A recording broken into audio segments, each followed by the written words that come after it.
Hello and namaste to our viewers. I'm Sana Sheikh with S4 Media, reporting from the Harvard India Conference today.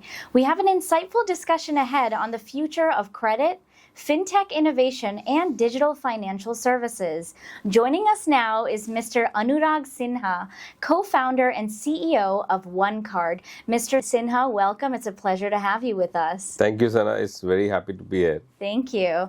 So the credit and fintech landscape is revolving rapidly, with digital-first solutions transforming the way consumers assess financial products. So we'd love to hear your insights on the changing credit ecosystem and how OneCard specifically is driving innovation in this space. Thank you. So basically, there are three things which are happening. One, in last 10 years, India has leapfrogged in fintech, especially the products like UPI, which has made millions of Indians comfortable using money on mobile. Yes. And there are a lot of data infrastructure which got created by the government and the regulator. The second part is we have one of the youngest population in the world, and they are super aspirational. So the way they want to access credit is very different than the previous generation of India has. Third thing is this has created a very number of companies in India which are building technology and financial services both together at the cornerstone of both. They work with banks and regulated entities, and they also work with consumer on the other side. So we are a credit platform sitting in between like that. We are a consumer app. At the same time, we build a lot of technology stack which allows banks to issue credit cards in India. Credit card market is growing. We have done, as a country, doubled the number of credit cards in last 5 years. But the number which I think will be relevant for your viewer is that last year, the year which we are right now going through, India will process $250 billion worth of credit card spends. Wow. That makes us the third largest country in the world. Yes. So a lot of people don't understand the size of the numbers which India is leapfrogging. And this number will double in next 4 years, given the scale at which adoption is growing. So we'll be processing $500 billion in next 4 years annually. So this is, I think, and this data can be leveraged to build even better experiences for our consumers. Wow, that's amazing. And so with that huge number that you just stated and having it double in the next couple of years, what are some challenges that you see OneCard facing? So I think two things. One, the one is this is a fairly young population. I think as a brand and as a company, we believe it's our duty to also teach our consumer not to over leverage, because they're very young in their life. And this generation is quite aspirational. That's why they are driving consumption for the country.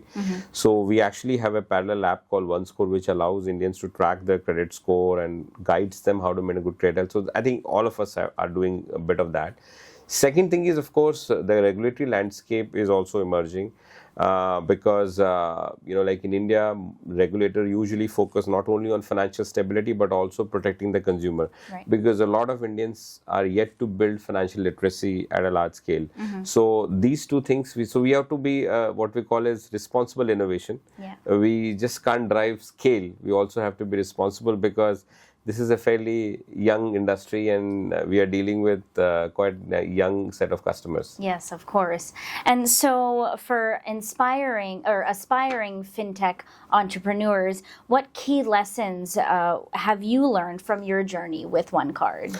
I think, being a banker, I had some advantage, but one advice which I give to all, young founders, that do spend time in understanding the intricacy of regulation early on in the career, because in our area, while it's a technology industry, financial regulations are quite deep. And I think this is true for many markets. Even if you come to US or any other market, being a regulated area, regulations play a major role. That's one. Second thing is, in our case, trust is also very, very important, because usually because you're dealing with money. Yes. So I'm like a lot of industries where we have this philosophy called fail fast. Usually doesn't work in our area, because if you fail fast, consumer will lose faith on you. Yes. So these are the two advice which I give to all the aspiring guys as you are solving for. There are tons of problems to solve. I don't think we are even there. And another trend is happening, because once you solve for India at such a low cost and large scale, a lot of these ideas are exportable to other markets too. So there is a big opportunity, but you got to be careful about these two things: understanding regulation and building trust early on. And so how do you think somebody could build that trust, or how has one card build their trust with your customers? Just being transparent. That is, in my opinion, is the starting point. If you follow regulations, already it gives you a lot of guidance. But I think just in your heart, you just make sure that you're very, very transparent to consumers, because you're dealing with people's money. And, like, people want you to be much more, serious about when they're handling your money. Of course. And it's also like in India, we still trust banks. So there are a lot of, they will always enjoy an advantage over you because they've been around for 100 years. Yes. And plus. But having said that, the consumer is happy to give chances to newer brands. That's good. As long as you're being transparent to them. Oh, that's great. Yeah, thank you. Mr. Sinha, thank you for sharing your valuable insights with S4 Media today. It's been a pleasure speaking with you, and we truly appreciate your time. And we look forward to seeing how One Card continues to innovate in the fintech space. Thank you so much. Thank you, Sana. Pleasure to be here. Thank you.